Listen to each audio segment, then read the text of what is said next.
हरे कृष्णा, राधे राधे। हरियाली अमावस पर आज पढ़े ये व्रत कथा, भोलेनाथ करेंगे हर इच्छा पूरी।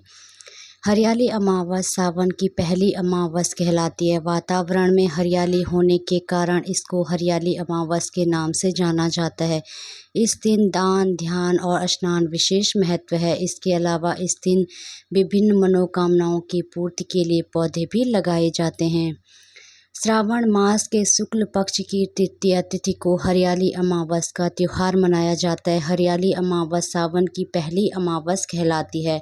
वातावरण में हरियाली होने के कारण इसको हरियाली अमावस के नाम से जाना जाता है। इस दिन दान, ध्यान और स्नान विशेष महत्व है। इसके अलावा इस दिन विभिन्न मनोकामनाओं की पूर्ति के लिए पौधे भी लगाए जाते हैं। इस तिथि को पौधे के माध्यम से संपन्नता और समृद्धि प्राप्त की जा सकती है। ऐसा माना जाता है कि हरियाली अमावस के दिन शिव जी की कथा सुनना बहुत ही खास माना जाता है। हरियाली अमावस की कथा बहुत समय पहले की बात है। एक प्रतापी राजा का शासन था, जिनका एक बेटा और बहू थी।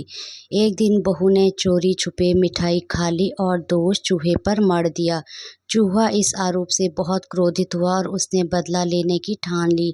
एक दिन जब राजा ने यहाँ कुछ मेहमान आए हुए थे और राजा के कमरे में सो रहे थे, तो चूहे ने रानी की साड़ी चुपके से वहां रख दी। सुबह जब मेहमानों की नींद खुली और उन्होंने रानी की साड़ी देखी तो सभी हैरान रह गए। राजा को जब यह पता चला तो उन्होंने अपनी बहू को महल से निकाल दिया।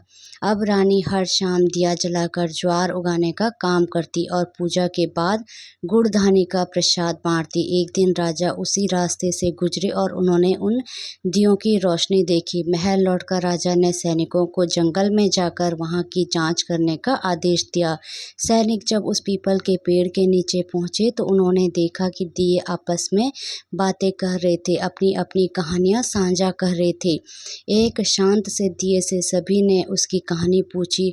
उस दिए ने बताया कि वह रानी का दिया है और उसने सारी घटना विस्तार से सुनाई। उसने बताया कि रानी ने मिठाई चोरी कर आरोप चूहे पर लगा दिया था। उसके बाद चूहे ने रानी से बदला लेने के लिए उसकी साड़ी राजा के कमरे में जाकर रख दी, लेकिन रानी बेकसूर थी, लेकिन फिर भी उसे महल से बाहर निकाल दिया गया।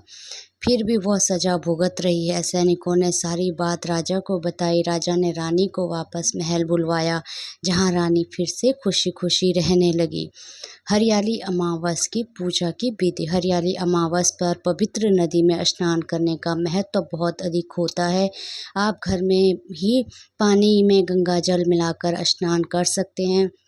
स्नान करने के बाद घर के मंदिर में दीप प्रज्वलित करें, सूर्य देव को अर्घ दे। ऐसा माना जाता है कि हरी चूड़ियाँ, सिंदूर, बिंदी बांटने से जीवन साथी की लंबी उम्र मिलती है और घर में खुशियाँ आती हैं। हरियाली अमावस के दिन भक्त पीपल और तुलसी के पेड़ों की भी पूजा करते हैं, परिक्रमा करते हैं।